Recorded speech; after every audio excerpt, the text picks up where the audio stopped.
part of our job is education. I mean, a lot of people understand the basics of what influences water quality, but I think a lot of people in this watershed understand it to a greater extent.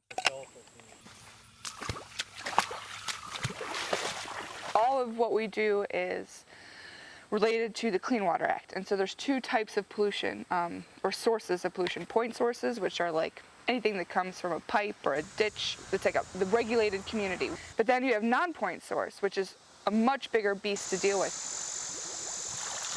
because it's so diffuse, you can't really pin it on anybody, but it's all of us.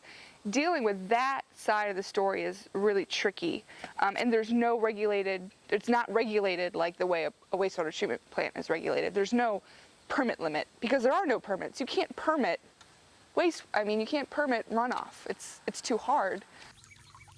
That's exactly why the data is important, because it does really show when certain pollutants are high. So if nutrients are high after a rain event, then we know that it's related to non-point source and runoff.